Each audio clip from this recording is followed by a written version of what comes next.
350만 도민 모두가 감시자가 되는 시간, 감시자들. 안녕하십니까, 시민보입니다. 우리 지역의 이슈와 정책들을 꼼꼼히 살펴서 도민이 지역의 주인임을 확인하는 시간입니다. 오늘도 지역의 대표 감시자 네 분 함께하겠습니다. 어서 오십시오. 안녕하십니까. 네. 안녕하세요. 김지수 의원님. 네. 더불어민주당 경남도당 이 문지방에 불이 났다고 해요. 소문 났나요? 네. 그렇게 많이 찾아오신다면서요?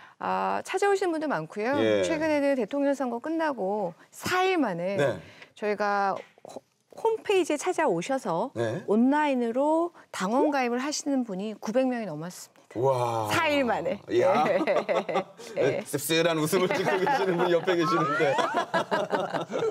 뭐 아직 당빈에는 당원이 훨씬 저희보다 많은 자유한국당에 비하면 아직도 조금 저희가 더 열심히 해야 되는데 그래도 상당히 고무적입니다. 네. 자유한국당 분위기 어떻습니까? 심기일전하고 계시죠? 먼저 우리 더불어민주당에 축하 말씀 드려야 되겠죠. 예, 당원들 많이 이렇게 생성되고 하는 부분에 대해서는 부럽습니다. 네, 부럽고. 사실 이번 대선을 준비하면서 자유한국당은 사실 걱정을 좀 많이 했죠. 많이 했고. 저는 이렇게 생각합니다. 우리 도민들이 잘못했다. 하지만 한 번의 기회를 더 줄 테니 한번 열심히 해봐라. 저는 이렇게 좀 생각을 합니다. 그래서 우리 경남도당에서는 진짜 이 탄핵 정국을 반면교사로 삼아서 정말 좀 더 낮고 겸손한 자세로 도민의 목소리를 경청하는 또 눈높이도 맞추는 그런 정당으로 거듭 태어나기 위해서 열심히 노력하고 있다는 말씀. 그래서 내년 지방선거에 철저하게 준비해서 다시 한 번 더 더불어민주당과 한번 붙어보겠다 하는 마음가짐을 가지고 있습니다. 네, 그렇습니다. 대선 이후에 지역 정책에 관심은 내년 지방선거로 자연스럽게 옮겨가고 있는데요. 먼저 공석인 도지사 자리를 놓고 여야 모두 후보군들이 나서서 각축전을 벌일 것으로 예상이 되고 있고요. 또 시군 단체장 및 의원 자리를 두고도 대선 과정에서 나타난 경남 지역의 정치적 변화가 어떤 식으로 나타날 것인지 정치권에서 또 촉각을 곤두세우고 있습니다. 또 그런가 하면 새 정부 주요 부처의 인선이 본격화되면서 지역 인사들이 중앙정치 모드로 진출할 것이냐에 대한 부분도 관심사가 되고 있는데요. 그래서 오늘은 대선 이후 이 지역 정치권의 이슈들을 한자리 모아서 두루두루 살펴보도록 하겠습니다. 첫 번째 감시 리스트 제목 이렇게 정해봤습니다. 대선 후 지역 정치권의 핫 이슈 모아. 네. 아무래도 지금 현재 무주공산인 도지사 자리를 꿰찰 사람이 누구냐. 이 부분에 많은 관심이 모일 텐데 후보군이 참 많이 거론되고 있어요. 네, 현직이 공백 상태인 만큼 치열한 각축전이 지금 예상되고 있는데요. 특히 이번 대선은 경남 지역만 놓고 보면 그러니까 당시 민주당의 이제 문재인 후보하고 한국당 홍준표 후보의 박빙 대결이었죠. 그러니까 두 양자 간의 차이가 불과 0.5%포인트라는 근소한 차이로 이제 한국당이 우세했긴 했지만 전례로 본다면 또 민주당도 좀 나름의 선전했다라고 그렇게 평가가 되는데요. 이런 정치 지형의 변화로 인해서 예측 불허의 승부가 좀 펼쳐질 수 있지 않겠냐 그런 좀 생각이 드는데요. 조기에 이제 좀 선거 레이스가 좀 점화되고 있는 그런 조짐입니다. 보수의 자존심을 지켜야 하는 이제 자유한국당은 이제 일단 쟁쟁한 후보들이 거론되고 있는데요. 먼저 국회의원으로는 이제 5선이시죠. 이주영 의원이 지금 거론되고 있고요. 그다음에 이제 창원시장 3선을 역임했고 또 이전에 홍 전 지사와 도의사직을 걸고 두 번이나 경쟁을 벌였던 박한수 의원도 좀 예사롭지 않은 움직임이 좀 있는 것 같고요. 그리고 홍 전 지사의 최측근인 경남 행정부이사 출신이자 또 이번 대선에서는 또 당시 홍준표 후보의 비서실장을 맡았던 윤한홍 초선 의원도 주요 후보로 지금 거론되고 있고요. 현역 의원 외에는 이제 김학송 한국도로공사 사장이 좀 출마 의지가 강력한 것으로 이렇게 알려져 있고요. 그리고 또 이제 김태호 전 도지사의 출마설도 지역 정가에서는 계속 끊임없이 나오고 있는 상황입니다. 현역 자치단체장으로는 이창희 진주시장, 그리고 나동현 양산시장, 윤상기 하동구수도 이제 출마 예정자로 거론되고 있는 상황이고요. 자유한국당을 탈당했지만 무소속인 권민호 거제시장도 출마 뜻을 밝혔습니다. 더불어민주당 또한 이제 대선 승리로 확고한 이제 지역 지지 기반 교두보 마련을 이렇게 했다는 평가를 받고 있는데요. 이번에 좀 해볼 만한 싸움이라는 그런 분위기가 있죠. 도당위원장인 정용훈 경남도당 위원장하고 그다음에 허성무 전 경남 정무부지사 출마가 좀 확실시 되고 있고요. 그리고 이제 고민배 전 창원시장도 거론되고 있고요. 민주당에서 또 이제 가장 좀 큰 관심을 갖는 분은 이분이죠. 김경수 의원의 도전 여부가 최대 관심사인데 이 부분은 또 좀 봐야 할 것 같고요. 예. 이외에도 이제 다른 당을 보면 국민의당의 강학도 경남도당 위원장하고 그다음에 정의당의 도당위원장이죠. 여영국 도의원도 거론되고 있는 상황입니다. 지금 말씀만 들어도 엄청 많네요. 숨이 차요. 한 14명에서 15명 정도. 숨이 차요. 네. 근데 여기에 또 이제 물음표를 하나 또 달아줘야 되겠죠. 또 더 이제 더 많아질 수도 있을 않았지만 것이다. 그렇죠. 아, 그렇습니다. 자, 일단 지금 더불어민주당 쪽에서만 나오는 이름만 벌써 해도 2~3명이 되는데 사실 더불어민주당이 앞선 지방선거와 보궐선거 또 이번 대선까지도 보면 지역에서의 분위기는 좋아요. 상승세를 타고 있는데 하지만 이 도지사 선거는 또 다른 얘기가 되는 것 같습니다. 예, 인물이 너무 없다는 얘기도 있고 그래서 방금 말씀하셨지만 과연 그 김경수 의원이 도지사에 출마를 할 것이냐 뭐 이런 거 좀 얘기 안 해보십니까? 좀 궁금한데 네 전화 통화하시잖아요. 뭐 김경수 의원이 벌써 여러 번 밝혔죠. 지금 현직 국회의원 신분이기 때문에 현재는 대통령을 잘 도와서 국정이 무난히 운영될 수 있도록 돕겠다라는 게 입장이세요. 네. 예. 최근에 국정기획자문위원회라는 그 위원회가 설립이 됐죠. 예, 일종의 이제 뭐 언론에서 많이 보셨겠지만 그 인수위 역할을 하는 위원회다라는 얘기가 있었는데요. 그 국정기획자문위원회에 우리 김경수 의원님이 기획위원으로 위촉이 되셨습니다. 네. 예. 그래서 저희 지역으로 보면 경남에 많은 이제 현안들이 있지 않습니까? 근데 이제 기획이라는 게 이렇게 틀거리를 짜는 작업이니까 경남의 많은 현안들이 반영이 될 수 있을 거다. 생각이 들고요. 네. 지금은 이제 거기까지만 저희가 얘기할 수 있을 것 같아요. 근데 본인이 좀 의사를 그렇게 밝히셨다 하더라도 보통 정치인들이 본인의 의지도 중요하겠지만 맞습니다. 주변의 권유라든가 그런 게 또 중요하죠. 이런 부분에서도 결정이 많이 작용하거든요. 근데 주변 분위기는 것도 좀 많이 권유하고 좀 그런 분위기는 있지 않은가요? 그런 건 전혀 없습니다. 없습니다. 예. 아니 그런 거죠. 일단 정치가 살아있는 생물이기 때문에 저희가 아직 지방선거까지 한 1년이라는 시간이 남아 있고요. 그리고 이 처음에 저희가 1년을 어떻게 이 국정이 운영되느냐에 따라서 내년 지방선거에 막대한 영향을 끼치기 때문에 네. 현재 김경수 의원의 역할은 대통령을 잘 보좌해서 문재인 정부. 대통령이 문재인 정부가 지속적으로 지금 국민의 압도적인 지지를 받는 건 그게 저희의 목표인 거죠. 예. 네. 마찬가지로 문재인 대통령의 신복이죠. 그러니까 이번 대선 때 그림자 수행을 하지 않았습니까? 그만큼 문재인 대통령의 마음을 가장 잘 읽을 수 있는, 소통할 수 있는 분이라서 아마 이번에는 문재인 정부 때는 당정청을 잇는 가교 역할을 좀 하지 않을까. 그게 또 국가적 차원에서 좀 도움이 필요하죠. 되지 않을까. 그리고 경남에서는 아마 이 여당이 민주당이 좀 약하죠. 그래서 또 반대 한편으로는 김경수 의원이 조금 출마를 해서 재미있는 여야 구도, 도지사 선거를 만들어줬으면 좋지 경남의 않을까. 입장은 그렇죠. 네, 그렇게 사실. 바람인 거죠. 그래서 그렇게 상상을 한번 해보는 거죠. 그게 아니라면 이번에도 자유한국당의 어떤 잔치로 끝나지 않을까 하는 저 작은 생각을 해보는 거죠. 정치라는 걸 일단 시기가 타이밍이 되게 중요하기 때문에 그때 되면 네. 또 알 수 없어요. 예측할 수 없어요. 네. 아니 근데 보수진영 후보군 살펴보니까 일단 9명 정도가 됩니다. 네, 그 중에 좀 가장 힘 있는 후보라고 생각하는 분 계실까요? 있죠. 네. 있는데 저는 1년 정도 남아있기 때문에 아직까지 뭐 누가 출마하느냐, 누가 유리하느냐 이런 이유보다도 예. 더 중요한 거는 크게 두 가지를 지금 보고 있습니다. 뭐냐면 홍준표 전 지사가 자유한국당의 당권을 지느냐 마느냐. 그다음에 또 하나는 문재인 대통령이 내년 지방선거까지 국정 운영을 잘 하느냐 마느냐. 거기에 후보군이 좀 바뀔 수도 있고 지지세도 좀 바뀔 수 있다. 저는 이렇게 먼저 봅니다. 굳이 우리 내년 도지사 선거를 후보를 거론을 한다면 이주영 국회의원이 아주 유력한 희망이고 또 유력 주자가 아닌가 저는 이렇게 봅니다. 윤한홍 우리 국회의원과 박한수 국회의원은 조선 국회의원이에요. 그럼 내년 지방선거에 지사를 출마하게 되면 2년 임기를 채우고 다시 나와서 지역의 국회의원 선거를 또 해야 된다는 거예요.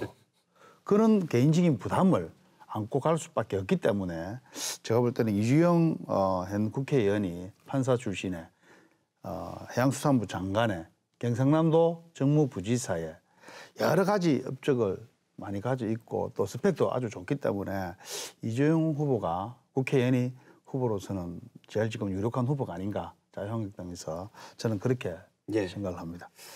그래 후임 경남도지사 얘기를 했는데요. 과연 이 보수 30년의 아성 사수냐 아니면 새로운 진보 진영의 반격이냐 이번 지방선거에 어떻게 보면 관전 포인트가 될 텐데 이 부분도 한번 정리를 해주시죠. 네, 일단은 총선과 보궐선거 그리고 또 최근에 대선을 거치면서 좀 이렇게 정치 지형 변화가 이제 좀 이렇게 경남에서 감지가 됐다고 이렇게 좀 평가가 되는데요. 예.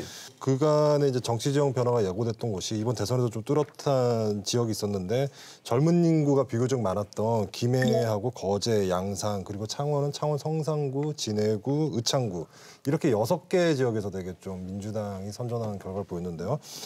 경남에 이제 이들 지역으로 보면 경남에서 중동부 지역이죠. 이 중동부 지역에 이제 단체장 자리를 놓고 좀 이 양 당 간의 총력전이 좀 예상되고 있는데요. 안상수 창원시장의 이 재선의 이 여부도 성공 여부도 좀 관심사이고요. 그리고 무엇보다도 이제 기초의회, 지방의회 변화와 재편이 좀 예상이 되는데 어느 정도 재편될 것이냐 이것도 좀 관심사이겠죠. 특히 도의회의 경우에는 지금 현재 한국당으로 지금 거의 몰려 있잖아요. 약 9대1 정도로 이렇게 쏠려 있는 이 구도가 좀 어떻게 재편되느냐 좀 그런 부분이 좀 주목되고 있죠. 네. 우리 청년 유권자 입장에서도 관심 있게 보고 계시죠. 10년 만에 정권 교체이기 때문에 아마 첫 지방선거지 않습니까? 흥미진진할 거라고 저는 생각을 하고 있고 물론 이 경남의 30년의 공고한 아성을 보수 이 아성을 깨뜨리기가 쉽지 않을 겁니다. 하지만 분명히 변화는 있다. 왜냐하면 문재인 정부가 들어섰기 때문에 인사 부분에서 그리고 5.18 민주화항쟁 기념식에서 봤듯이 정말 어떤 준비된 느낌, 그다음에 든든한, 그다음에 서민들을 아우르는 모습들을 보여주고 있기 때문에 현 정부의 평가 성격이 강할 것을 보지만 저는 지금 이대로만 한다면 분명히 경남에서도 어떤 바람이 충분히 일어나지 않을까 하는 생각이 들고 또 저는 청년 유권자로서 청년이 많이 진출할 수 있는 그런 지방선거가 좀 됐으면 좋겠다. 그 부분도 우리 경남 유권자들이 꼼꼼히 잘 챙겨줬으면 좋겠다라는 생각을 하고 있습니다. 네, 두 의원님들 간략하게 전망 얘기해 주실 수 있을까요? 사실 이번 대통령 선거의 하두는 정권 교체였습니다.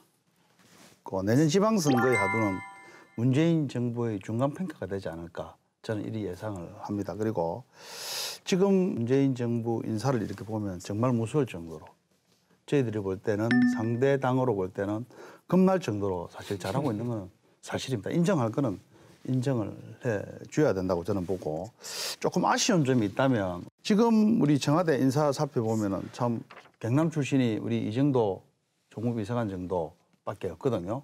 그래서 아직 뭐 개각이 안 됐습니다만은 그런 인사를 어떻게 하느냐에 따라서 우리 경남의 인심도 좀 많이 달라지지 않을까 저는 이렇게 생각을 하고 사실 저는 이렇게 봅니다. 지금 대통령 정치 행보가 내년 지방선거에서는 우리 보수 기반인 경남에서는 우리도 한번 뭉치자 하는 그런 이야기도 나오지 않을까 저는 그런 기대를 한번 해봅니다. 지금 이 역대 지방선거를 보면요.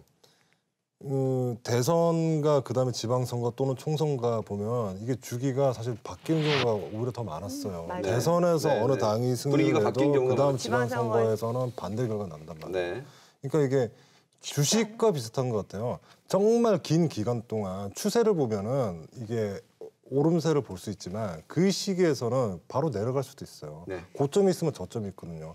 고점 있고 저점이 이렇게 왔다 갔다 하다가 정말 장기간으로 봤을 때는 그래도 올라가 있는 거를 나중에서야 이제 확인할 수 있는 거지.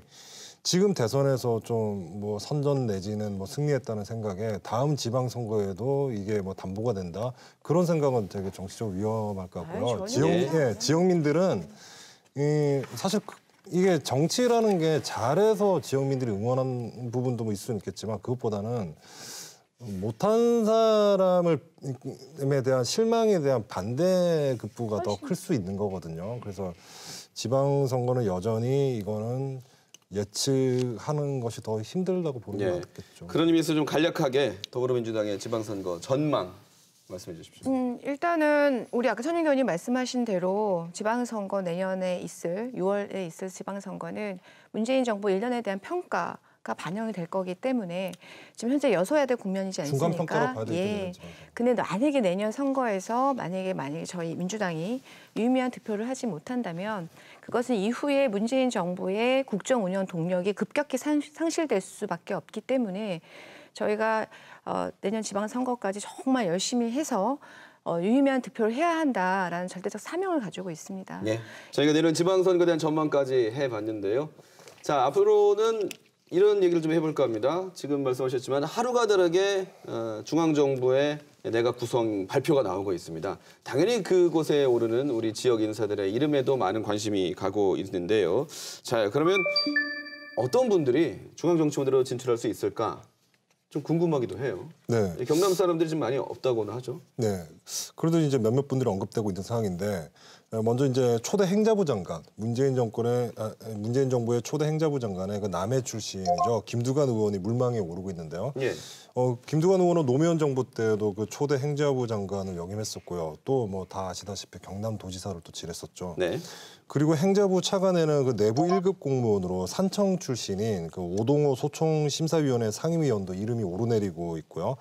오 의원은 그 도지사 권한대행 후보로 거론되고 있기도 하죠. 그리고 첫 국방부 장관으로는 그 지난 2011년에 그 아덴만 여명 작전을 이끌었던 그 진해 출신의 황기철 전 해군 참모총장이 거론되고 있고요. 통일부 장관으로는 이제 학자 중에 양산 출신인 양무진 그 북한대학원 대학교 대부총장도 거론되고 있는데요. 양 총장은 문재인 대통령 후보 때 그 특보단의 외교 특보를 맡아서 통일 분야의 대선 공약에 관여하기도 했었죠. 네, 아무래도 우리 시청자분들 또 유권자들의 시선이 가는 곳은 문재인 대통령이 후보 시절에 주변에 계셨던 분들이란 말이에요. 네. 네, 선거운동을 도왔던 분들인데 그중에서도 좀 우리 지역에서 포함될 법한 그런 인사들 어떤 분들이 계실까요? 김지수 의원. 아, 바로 옆에 계시는군요. 네, 이분이시네요. 왜 이러시니까. 네, 네. 어떻게 청와대 오늘 옷도 약간 푸른색으로 입고 오셨는데 블루하우스에 만나요? 그 가십니까? 아니 정말로 한번 궁금합니다. 우리 시청자분들. 아니, 무슨 말씀하십니까? 저는 블루하우스가 아니라 도청 옆에 있는 연두색 집을 지켜야 되기 때문에. 그 이회를. 네, 문재인 대통령의 인선의 또 특징을 보면 본성 인사를 지금 하고 있지 않죠. 예. 그러니까 선거운동을 열심히 도왔던 그런 인사들을 하는 인사를 지금 지양하고 있습니다. 그래서 문재인 지금 정부의 인사는 주로 전문성, 특히 각 분야의 전문성이 있을 것, 그리고 더해서 그 지금의 정부가 지향하고 있는 가치관과 맞을 것, 이것을 중심으로 하고 있기 때문에요. 네. 문재인 측근이라고 하는 쓰리철 중에 두 분이 벌써 떠나셨죠. 예. 아예 외국으로 떠났습니다. 외국으로. 예. 국내에 있으면 계속 이제 한마평에 오르시니까 아예 외국으로 떠났습니다. 그래서 전체적으로 캠프에 계셨던 분들은 다 지금 일상으로 돌아가 계시고요. 예. 지금 하고 있는 인사가 지금 대한민국이 나아갈 방향이다라는 데 동의가 되고 있습니다. 그래서 네, 뭐 네. 지금 다 아시다시피 지금 경남 사람으로 갔고 흑수저 임용으로 지금 언론에 많이 노출된 이정도 신임 총무비서관님 이분도 좀 공무원이셨잖아요. 네. 선거운동을 하셨을까 모르겠어요. 예.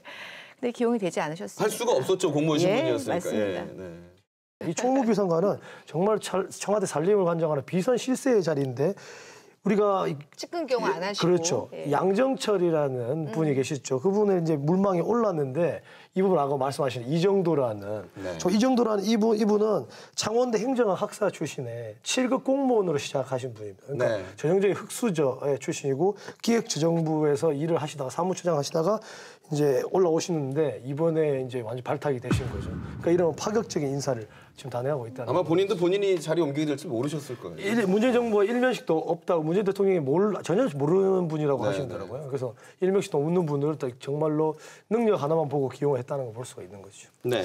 지난 며칠간 우리 문재인 대통령 인사 정말 저도 잘했다고 생각을 합니다. 아까도 말씀드렸죠. 상대당 입장으로서 겁납니다. 잘합니다. 잘했고 또 재빠른 발표 또 공개와 소통의 원칙에 입각한 발표 방법 그다음에 지문 인사들 가급적 배제시키고 비문 인사들을 발탁하는 모습들을 볼 때 저는 정말 박수를 한번 쳐주고 싶다는 말씀을 먼저 드립니다. 그리고 우리 조금 전에 우리 강기태 총장님 말씀하신 합천 출신의 이정도 총무비서관 이분 문재인 대통령과 일면식도 없다. 저 이렇게 이야기를 했거든요. 일면식도 없다는 이야기는 제가 조사를 해보니까 아닌 것 같아요. 그건 아닙니까? 예, 이분이 누구 사람이냐면 변양군 씨라고 그분의 기획예산처 장관할 때 수행 비서를 한 분이고 배년군 장관이 청와대 정책실장으로 돌 때 청와대 행정관으로 있었던 분입니다. 이 문재인 비서실장이 2007년 3월부터 2008년 2월달까지 비서실장을 했어요. 그런데 이분이 배년균 씨는 2006년 7월 4일부터 2007년 9월 10일까지 대통령 정책실장으로 계셨을 때 이분을 봤습니다. 일면식이 없다는 말은 좀 아닌 것 같아요. 몇 개월 같이 청와대에서 근무했다 하는 말씀을 드리고 이분은 청와대 두 번째다. 아직 뭐 우리 정부 내각에서 아직 내각이 아직 구성을 안 했습니다만은 장차관 부분에서는 얼마나 우리 경남 출신들이 이 조각에 참여할지는 잘 모르겠습니다만은 저는 쉽게 보지는 않습니다. 예. 국민의 한 사람으로서 항상 정치인들을 보면은 평가를 하게 되잖아요. 상대적인 건데 어쨌든 문재인 정권 초기에 지금 인사를 하는 양상을 보면 물론 이후에 이제 개각이라든가 더 추이를 봐야 되겠지만 박근혜 정권 때 인사하고는 확실히 비교가 되죠. 당시에 봉투 인사라든가 밀봉 인사. 예. 그래서 그때하고는 확실히 다르다는 거는 맞는 것 같습니다. 당연하죠. 이명박 정권 때 인사 처음에 내각 1년 차 때 들어왔을 때 우리가 뭐라 그랬습니까? 고소영, 강부자, 영포 라인 다 나오지 않았습니까? 그래서 제가 인정을 하잖아요. 재빠른 발표, 공개, 소통의 원칙에 입각한 발표 방법 이런 것이 상당히 저도 마음에 듭니다. 인정합니다. 정권 잘했어요. 자, 근데 저는 이번에 그 조국 민정수석 얘기가 나오면서 아 이분이 우리 지역 사람이었구나라는 걸 좀 처음 알았거든요. 왜냐면 그 어머니가 되시는 하시는 사학재단이 이제 박정숙 여사. 웅동학원이라고 하는데 조금 잡음이 일긴 했어요. 네, 처음에 이제 그 재산세 체납과 또 그 법정 부담금 미납 사실이 알려지면서 처음에는 이제 뭐 탈세에 대한 비난도 있었는데요. 그런데 이제 이후에 좀 이렇게 들여다보니까 그 웅동학원이 운영하는 그 웅동중학교가 이제 9개 학급에 전교생이 226명이고요. 그러니까 이 소규모 학교예요. 작은 학교이고. 그러니까 웅동학원은 이게 이제 사학재단이긴 하지만 웅동중학교 하나만 가지고 있고요. 뭐 그 위에 따로 별도의 뭐 법인 사무국이나 법인을 관리하는 인력이 있는 것도 아니에요. 이렇게 작은 재단인데 학교는 작지만 그 일제 치하에서 그 지역의 독립운동을 주도한 기록이 있었고요. 또 6.25 때는 또 학도병으로 또 출전을 해가지고 교사 포함해서 학도병을 출전했는데 18명이 전사했던가 그랬어요. 예, 그런 역사도 있었고 100년의 역사를 자랑하는 학교입니다. 그 체납 논란 이후에는 이제 재산세는 바로 이제 납부를 해서 뭐 그 부분은 이제 해소가 된 부분이고요. 그리고 법정 부담금은 사실 이 웅동학원뿐만이 아니라 대다수의 사학재단이 안고 있는 문제예요, 사실은 이 부분은. 그래서 법정 부담금은 이제 뭐 그 웅동학원의 보유 토지를 뭐 일부 매각한다거나 뭐 이런 방법으로 내년에 해결이 가능하다는 그런 입장을 밝혔습니다. 뭐 지역 연구에서 이제 그 웅동학원의 진해죠. 그 다음에 또 두 번째는 문재인 대통령 고향이 거제이기 때문에 이 두 가지를 또 보면 하나는 웅동학원이 알려졌지 않습니까? 재정이 어렵다고 얘기가 상태가 자세하게 알려지고 난 다음에는 이제 SNS상에 후원 문의가 엄청나게 많이 왔다고 그러는데 전화도 오고요. 그런데 이제 학원 측에서 홈페이지를 통해서 정중히 사양한다라고 말씀을 하셨고, 그리고 이제 고향인 거제에서는 이제 문재인 대통령 생가를 복원하겠다라고 해서 이제 관광지 명소화를 이제 한다고 추진한다고 했는데 이 부분도 이제 많은 논란거리가 생기는 것이 이제 박수현 대변인께서 얘기를 하셨어요. 청와대 그러니까 입장을 직접 밝혔죠. 그리고 지금 급한 일하고 해야 할 일이 산적해 있는데 너무 이런 게 아니냐. 정권 초익인데. 조영 씨도 마찬가지로 출범한 지 이제 며칠 안 된 상황에서 우리가 문재인 정부가 탈권위하고 친서민 성향으로 나아가겠다 하는 기조를 하고 있는데 대통령 생가 복원을 먼저 한다라는 것이 좀 맞지 않는 거니까 그 부분에 대해서 거제시에서 잘 생각을 해줬으면 좋겠습니다. 우리 민정수석 조국 그 서울대 교수를 임명했는데 이런 분도 역대상 검찰 출신이 아닌 교수 출신이 처음이죠. 정말 저도 그런 부분에 대해서는 박수를 보내고 싶는데 사실 우리 김종훈 기자 말씀하셨습니다만은 제가 도의회 와서 도교육청에 법정 부담금 때문에 이때까지 싸우고 있습니다. 싸우고 있는데 사실 이게 법정 부담금, 말이 법정 부담금을 안 내면 법적 제재 조치가 없습니다. 사실상 없다고 봐야죠. 그러다 보니까 이 웅동중학교 법정 부담금 2016년도에 3.8% 냈습니다. 그다음에 2015년도 0.8% 냈어요. 14년도 1.7% 냈습니다. 2013년도에 아예 안 냈습니다. 그런데 제가 문제는 이런 이야기를 한번 하겠습니다. 옛날에 수신제가 치국팽천하라는 말이 있습니다. 만일에 조수석이 민정수석으로 임명되지 않았다면 2천여만 원이 넘는 세금하고 이때까지 체납하지 않았겠습니까? 그러면 이분이 과연 이 검찰을 지금 개혁을 해야 되는데 그런 부분은 조금 아쉬운 부분이 아닌가 저는 이런 생각도 해봅니다. 예. 자, 앞으로 내년 지방선거 때까지 정치권의 시계는 굉장히 숨가쁘게 돌아갈 것 같습니다. 그러면서 중간중간에 새로운 이슈들도 많이 터져 나올 텐데요. 저희 감시자들은 그 중간중간에 한 발 깊숙이 들어가서 우리 시청자 여러분들의 알 권리를 위해서 또 눈을 크게 뜨고 감시하도록 하겠습니다. 앞으로도 기대해 주십시오. 잠시 짧은 영상 보고 계속하겠습니다. 제가 아주 존경하는 나이는 저보다 적은 아주 믿음직한 친구 문재인이를 대신으로 돕는 사람을 정말 자랑스럽게 생각합니다. 나는 대통령 당이 됩니다.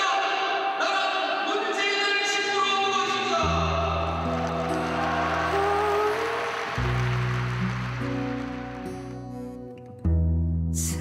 세찬 바람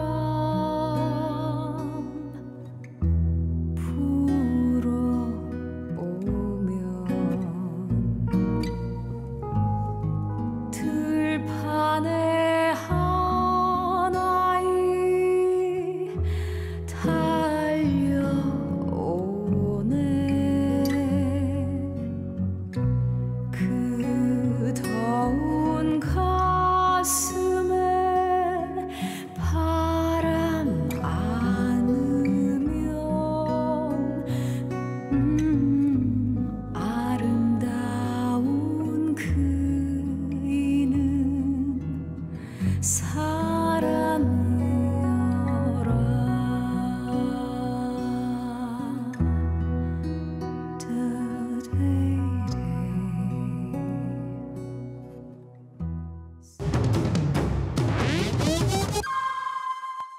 올봄 특히 미세먼지 때문에 많이들 숨쉬기 괴롭다라는 얘기 하시는데요. 그 심각성을 반영하듯 또 문재인 대통령도 업무 지시 3호로 미세먼지 감축 대책을 지시를 했습니다. 사실 경남교육청에서 앞서서 정부와 또 환경부의 관련 내용을 건의까지 하면서 미세먼지 잡는 대책에 대해서 공을 들이고 있는데요. 그래서 이번 대통령 발언으로 움직임이 좀 더 본격화되지 않을까 기대를 모으고 있습니다. 오늘 준비한 두 번째 감시 리스트. 2017년 봄 미세먼지와의 전쟁 되겠습니다. 자, 이 작년까지만 해도 경남 지역은 좀 미세먼지와는 조금 그래도 떨어져 있지 않느냐라고 생각을 했었는데 올해는 상황이 좀 달라졌습니다. 저도 아침에 일어나서 한번 보면 여기 미세먼지 농도가 어떻지? 이렇게 보게 되거든요. 여러분 그렇지 않습니까?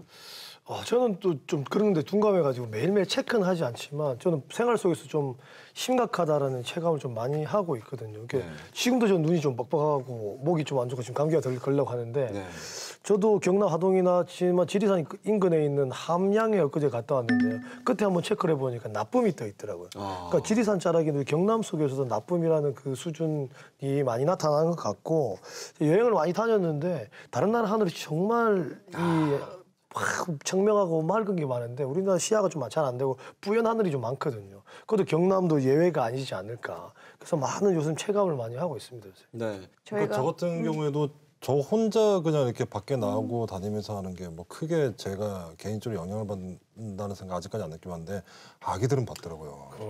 낮에 이제 환기시키려고 우리 예전에는 낮에 이렇게 창문 같은 거 많이 열어놓잖아요. 맞아요. 오히려 네. 지방 공기가 더 좋기 위해서 열어놓는 건데 지금은 창문을 못 여는 거예요. 네. 그러면 이제 공기청정기를 살 수밖에 없는 상황인데 이게 지금 이 사회적으로도 이 미세먼지는 가면 갈수록 문제가 될 수 있는 상황이죠. 네.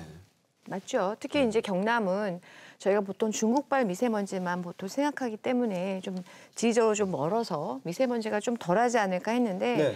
사실은 대기오염 배출 업소가 가장 많은 지역이 지금 경기도고요. 두 번째 경남입니다. 그렇기 때문에 저희 경남이 결코 미세먼지로부터 자유로운 지역이 아니죠. 예. 그렇군요. 예. 아니 사실 저도 이제 이 휴대전화 응용 프로그램이나 아니면 뉴스를 통해서 일기예보를 통해서 뭐 지금 미세먼지 농도를 본다고 말씀드렸는데 이게 나쁨이냐 보통이냐 요 정도 보는 수준이지 그 어떤 지수까지 가기에는 조금 감이 안 오죠. 감도 안 오고 어려운 부분도 있어요. 나쁨하면 그게 나쁜 거구나. 그렇죠. 그런가 보다. 국제 기준의 보통과 우리나라 보통은 또 다르다고도 이렇게 얘기를 하는데 좀 설명해 주실 수 있을까요? 그러니까 이거 정말 간단하게 정리하면 미세먼지는 말 그대로 미세한 먼지요, 아주 미세한 먼지. 그러면 이제 이게 얼마만큼 미세한 거냐라는 기준이 있어야 되겠죠. 그러니까 그 먼지 그 알갱이 크기를 재는 게 이제 그 마이크로미터를 쓰는데요. 그러니까 마이크로가 100만 분의 1이니까 1 마이크로미터는 1000분의 1 밀리미터가 되는 건데요. 예. 그러니까 미세먼지는 이제 지름이 10 마이크로미터 이하의 먼지를 그냥 미세먼지라고 하고요. 근데 여기에 더해서 이제 더 작은 초미세먼지는 지름이 이제 2.5 마이크로미터 이하의 먼지를 얘기하는 것이고요. 세계보건기구의 그 권고 기준을 보면, 그러니까 미세먼지가 일평균 이때는 이제 이 부피 면적당 해야 되니까 50 마이크로그램 퍼 세제곱미터 이하인데요. 그러니까 1 세제곱미터 안에 50 마이크로그램이 이하가 돼야지 이제 요 권고 기준이라는 거고요. 초미세먼지는 일평균 25 마이크로그램 퍼 세제곱미터 이하이고요. 경남을 보면 올해 4월 평균이 미세먼지가 제가 뒤에 단위는 좀 생략을 할게요. 그래가지고 미세먼지는 53이고 초미세먼지는 23인데요. 지난해 4월에 미세먼지를 보면은 경남이 59고 초미세먼지가 26이었어요. 그럼 그때에 비하면 1년 사이에 조금 떨어진 게 아니냐, 뭐 이렇게 볼 수도 있지만, 근데 하지만 이게 그 대기 환경이라든가 황사 여부도 수시로 달라지고, 그리고 측정기 상태에 따라서 수치가 유동적이기 때문에 좀 안심할 수는 없는 상황이죠. 월 평균 오염 수치가 이 아까 말씀하신 WHO의 권고치보다 높은 날도 있고 낮은 날도 있고 그렇죠. 이게 그럼 높은 날이 있다는 얘기잖아요. 반증이기 때문에. 그리고 경남 보건환경연구원에 따르면 경남은 1년 중에 7개월이 WHO 권고치 이상이라는 통계를 이미 내놨습니다. 그러니까 발전소가 몰려있는 충남이나 수도권 비해서는 좀 가능성이 낮다 하지만 아까 말씀하신 두 번째로 영향이 여기 큰 상황이고, 그래서 이 다른 지역보다 수치가 낮다고 해서 뭐 높다고 해서 이 유의미한 게 아니고 위험하다는 수준이고, 또 뭐 이 보면 미국의 비영리 환경보건단체 보건영향연구소는 2015년에 중국과 인도에서 대기 오염으로 인한 이 조기 사망자가 각각 110만 명으로 세계 대기 오염 사망자의 절반에 이른다고 하는 거죠. 그러니까 인근에 있는 중국이 110만 명이 대기 오염으로 사망한다는 환자가 있기 때문에 그 중국발로 오는 것도 우리도 안심할 수가 없는 상황인 거죠. 중국 플러스 몽고까지도 특히 겨울에 석탄 연료를 떼기 때문에 거의 뭐 미세먼지가 어마어마하죠. 예. 아니 음식이야 우리가 조심해서 가려서 먹는다지만 공기는 그럴 수가 없잖아요. 그렇죠. 물론 이제 하동에서는 지리산에서 나오는 청정 공기를 캔에 담아서 이렇게 마실 수도 있게 해준다고는 해요. 네, 그래서 제가 찾아봤어요. 아, 그렇습니까? 그래가지고 네. 하동에 우리가 지금 이제 이 캔에 압축 공기 8리터짜리를 이렇게 담가가지고 이걸 한 160번 정도 호흡을 할 수 있게 만든 거예요. 이 캔이 이렇게요. 아니 저는 어렸을 때 그 생수를 저기 도로에서 산다는 거에 대해서 저는 무슨 물을 사 먹지 하면서 그게 그렇게 막 활성화가 되겠어 생각을 했는데 지금은 뭐 너무 지금 공기를 판다고 하니까 지금 실감이 안 나는데요. 이것도 예전에 생수가 급격하게 산업으로 발전했듯이 이 공기 산업도 언젠가는 되게 정착이 되지 않을까. 아니 지금 벌써 시작했어요. 대기 오염 방지 마스크 시장이 전 세계적으로 다 뻗어 있대요. 그러니까 스웨덴, 캐나다, 로키 산맥, 뭐 지리산 뭐 다 이제 하는 거죠. 이런 시장이 이제 점점 더 발전되고 있는 거죠. 이게 미세먼지가 바꿔놓은 우리의 일상의 모습이 됐는데 앞서 잠깐 말씀드렸지만 문재인 신임 대통령도 업무 지시 3호로 미세먼지 대책을 세워라 하셨단 말이에요. 그 내용 좀 설명해 주시죠. 미세먼지가 갑자기 특히 엄청 심각해졌죠. 그런데 우리 아까 WHO 기준 많이 얘기했는데요. 지금 대한민국 기준은 WHO의 딱 2배입니다. 그렇게 느슨하게 되어 있어요. 이것이 왜 중요하냐면 저희가 아까도 얘기했지만 오염원을 배출하는 그 업소를 규제하는 것이 국가 기준이지 않습니까? 근데 국가 기준이 이렇게 느슨하기 때문에 사실은 이제 업소에 대한 규제랄까, 예를 들면 환경 영향 평가랄까 이런 거 다 느슨해질 수밖에 없는 거죠. 그렇기 때문에 특히 이제 석탄 발전소, 저희가 지금 이제 화력 발전소가 이제 보통 3가지 종류인데 화력 발전소를 석탄으로 그 연료를 석탄으로 할 것인가 아니면 석유로 할 것인가 아니면 가스로 할 건가 이 3가지인데요. 당연히 미세먼지 발생 그 순위는 역순이죠. 예. 석탄이 가장 많고 그리고 기름 그다음에 이제 가스인 거죠. 예. 지금 대한민국에 전국에 10개가 있어요. 근데 그중에 가장 대규모가 경남에 있습니다. 네. 그게 바로 고성에 있는 삼천포 화력 1, 2호기인데요. 그래서 이것이 계속 지역에서도 환경단체에서 계속 요구를 했었죠. 저거 폐쇄해야 된다고. 네. 근데 계속 되지 않다가 이번에 문재인 정부에서 중단하라. 석탄 발전소 가동을 일시적으로 중단. 그래서 한 달 정도 중단을 하겠다고 했고요. 그리고 더해서 이 30년 이상 된 노후 석탄 발전소의 예를 들면은 가동 중지 넘어서 폐쇄 이 시기를 문재인 대통령 임기 내로 좀 앞당기는 것까지 검토를 하겠다는 것이 입장입니다, 지금. 네. 예. 이제 문재인 정부 임기 내에 한다는 소식을 듣고 저는 정말 반겼고요. 그 정도로 심각한 문제고 이제 그 외에도 더 심각한 건 이제 아동들이나 청소년들이잖아요. 그래서 초중 고등학교에 간이 미세먼지 측정기를 설치를 한다고 합니다. 그리고 교실마다 공기 정화 장치를 설치하겠다고 또 밝혔기 때문에 가장 중요한 이 아동이나 청소년 우리 미래이기 때문에 이 부분을 적극 해야 될 것 같고 설치하는 것만으로도 끝나는 게 아니고 설치하고 이후에 어떻게 대책을 만들어내고 어떻게 실제로 실행하는지에 대해서 그 부분도 한번 신경을 더 써줘야 될 것 같아요. 이게 왜 중요하냐면 지금 저희가 미세먼지가 나쁨 상태가 뜨면 대부분 학교에서 운동장 수업을 자제합니다. 그렇죠. 그건 아시죠? 그런데 이제 문제는 저희가 이 미세먼지 관련해서 토론을 해보니까요. 아이들이 밀집되어 있는 교실 공간 인구 밀도가 높잖아요. 네. 그리고 아이들이 굉장히 활동량이 많지 않습니까? 네. 그러니까 미세먼지가 나빠서 운동장이 안 나고 교실 수업을 하는데 교실의 공기질은 더 나쁠 수 실내 공기가 있다라는 더 거죠. 나쁠 수 예. 일단 이 미세먼지가 어느 정도인지 측정기 설치도 가장 중요한 문제인데요. 경남교육청에서 이미 실시하고 있는데요. 지난해 말부터 이제 미세먼지 선도학교 20곳을 지정해서 그 미세먼지 측정기를 설치하고 지금 운영하고 있죠. 또 올해 7월까지는 모든 초등학교와 단설 유치원에 이제 간이 미세먼지 측정기를 설치할 예정입니다. 우리 경상남도에서도 지난 5월 1일이죠. 5월 1일 미세먼지 관리 종합 대책을 발표를 합니다. 예. 하는데 미세먼지 주 배출 원인이 산업, 발전, 수송 분야별 이제 관리 대책을 마련하겠다. 그리고 2020년까지 5,239억 원을 투입하겠다. 이렇게 발표를 합니다. 앞으로 이제 전기차 보급 확대를 할 것 같고 또 오염원을 관리하고 또 측정망 학중 통합관리센터를 운영하겠다는 어떤 그런 내용입니다.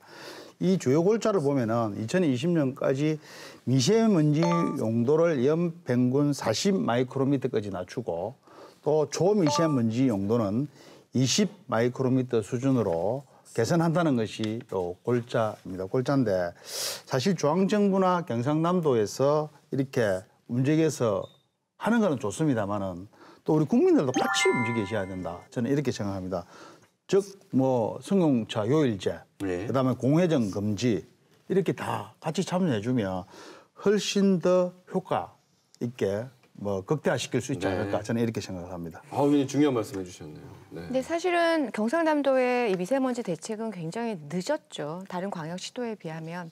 지금 실제로 이 미세먼지 관련해서 아까 제가 모두에 말씀드렸듯이 국가 정책, 국가 예를 들면 기준 자체가 되게 느슨하다고 하지 않았습니까? 그래서 대신에 어떻게 법으로 되어 있냐면요. 환경정책 기본법을 보면 환경정책 기본법 제12조에 보면 각 지역별로 지역 기준을 두게끔 되어 있어요. 네. 둘 수 있게끔 되어 있어요.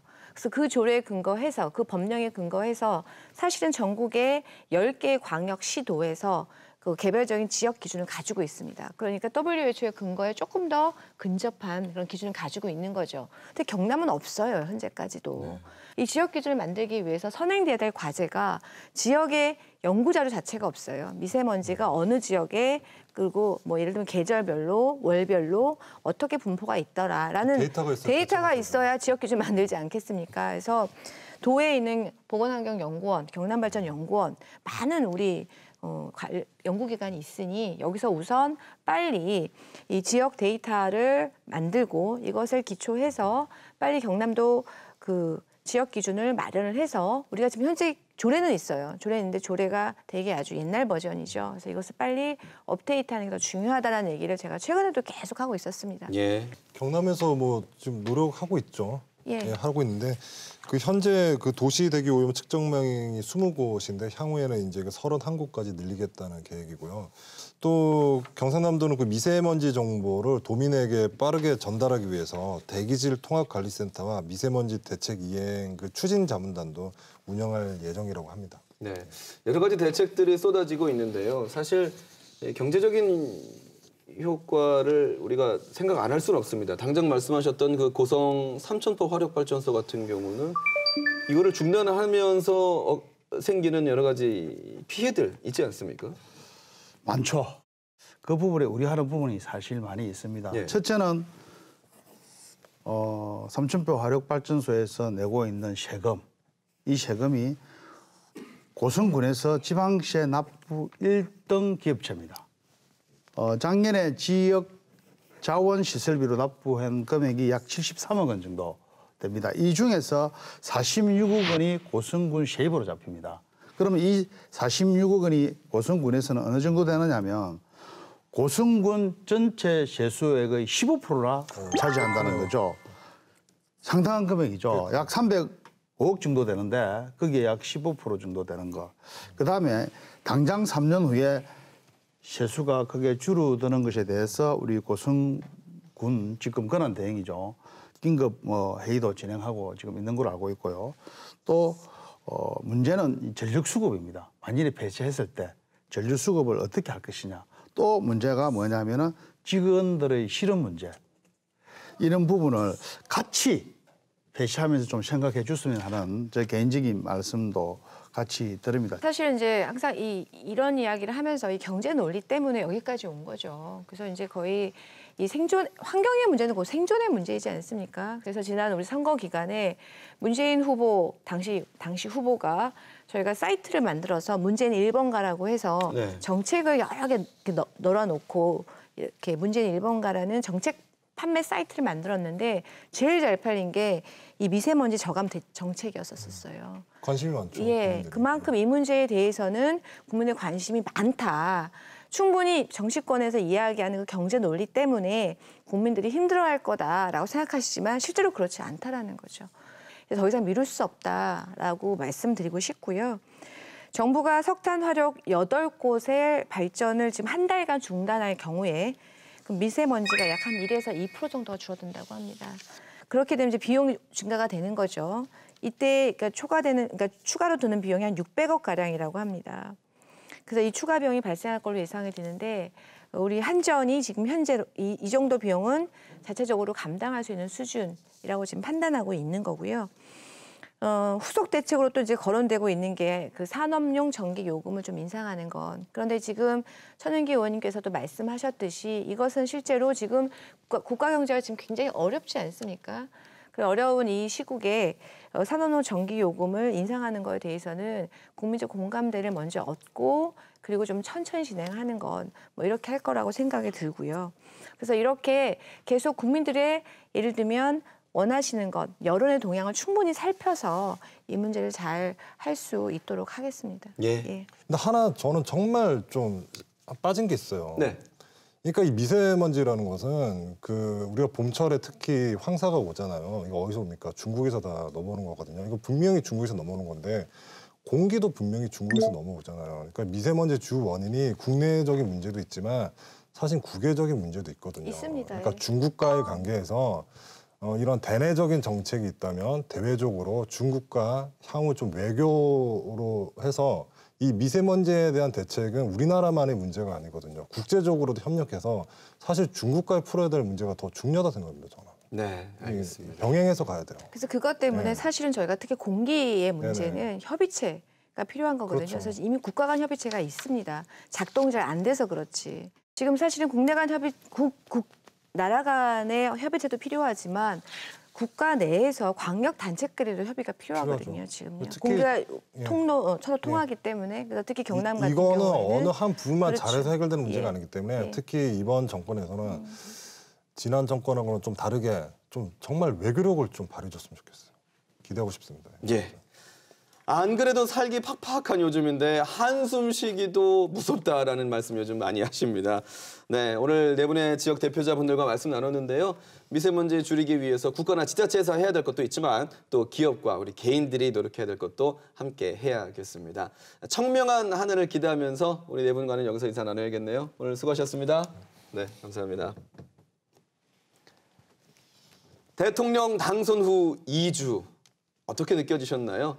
비록 짧은 기간이지만 문재인 대통령이 보여주는 행보는 매일 뉴스를 장식하고 있습니다. 청와대 첫 인선 후에 직접 나와서 국민께 소개하는 모습, 그리고 참모들과 커피 한 잔을 들면서 청와대 경내를 산책하는 모습, 또 사인을 받기 위해서 기다리고 있는 학생을 위해 무릎 꿇고 기다려주는 모습, 또 5.18 유공자가 울고 있을 때 다가가서 안아주는 모습까지. 인간적으로 당연한 모습일지 모르겠지만 우리에게 새롭게 다가오는 것은 아마도 우리 국민들이 소통에 목말랐기 때문이 아닐까 생각하는데요. 그저 보여주기 위한 모습은 아니라고 믿고 싶습니다. 허례와 허식을 다 내려놓고 사람과 사람으로서 또 끝까지 소탈한 지도자의 모습을 지켜주시기를 바라겠습니다. 저희 감시자들도 시청자 여러분들의 눈높이와 발걸음에 맞춰가기 위해서 최선을 다하겠습니다. 오늘 함께해 주셔서 감사하고요. 저희는 다음 주에 더 알찬 내용으로 찾아뵙겠습니다. 안녕히 계십시오.